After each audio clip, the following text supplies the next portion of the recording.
السلام عليكم ورحمة الله وبركاته. الحمد لله. الحمد لله الذي نحمده ونستعينه ونستغفره ونؤمن به ونتوكل عليه أما بعد. அன்பிற்குரிய அல்லாஹ்வின் நல்லடியார்களே, அன்பு சகோதரர்களே, நாம் தொடர்ச்சியாக பார்த்து வரக்கூடிய துஆக்களினுடைய திக்ருகளினுடைய தொகுப்பில் இன்று நாம் பார்க்க இருக்கின்ற விடயம் என்னவென்றால், இன்றைய தினம் முஹர்ரம் மாதம் பிறை 2. நாம் இந்த துஆவை 100 தடவைகள் ஓதி அல்லாஹ்விடம் பிரார்த்தனை செய்வோம். இந்த துஆவை ஓதுவதன் மூலமாக நம்முடைய வாழ்க்கையில் பரக்கத் பல மடங்கு அதிகரிக்கும். நம்முடைய வாழ்க்கையில் உள்ள வறுமை, ஏழ்மை இவைகள் அனைத்தையும் அல்லாஹ் நீக்குகின்றான். சிறந்த நிம்மதியான சந்தோஷமான வாழ்க்கையை அல்லாஹ் நமக்கு ஏற்படுத்தி தருகின்றான். அந்த அளவுக்கு சிறந்த அற்புதமான ஒரு துஆவைத்தான் நாம் இன்றைய வீடியோவில் பார்க்க இருக்கின்றோம்.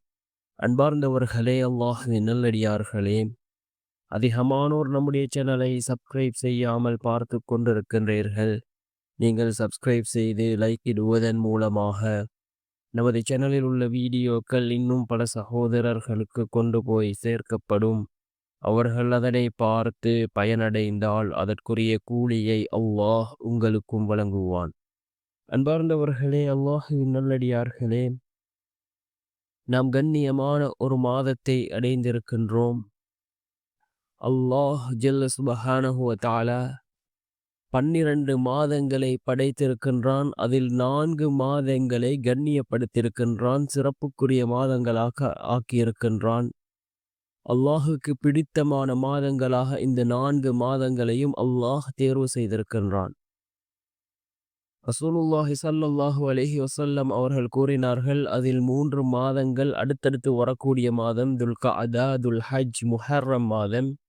அதே போன்று 4வது மாதம் ரஜபுடைய மாதம் என்பதாகும் என்று ரசூலுல்லாஹி ஸல்லல்லாஹு அலைஹி வஸல்லம் அவர்கள் கூறினார்கள். அன்பார்ந்த சகோதரர்களே, அல்லாஹ்வின் நல்லடியார்களே, கண்ணியமான ஒரு மாதத்திலே இருந்து கொண்டிருக்கின்றோம். அது முஹர்ரமினுடைய மாதம். இன்று பிறை 2. நாம் இந்த மாதத்திலே அதிகமாக இந்த துஆவை ஓதி நாம் அல்லாஹ்விடம் பிரார்த்தனை செய்வோம். மிகவும் சிறந்த ஒரு துஆவாக இருந்து கொண்டிருக்கின்றது.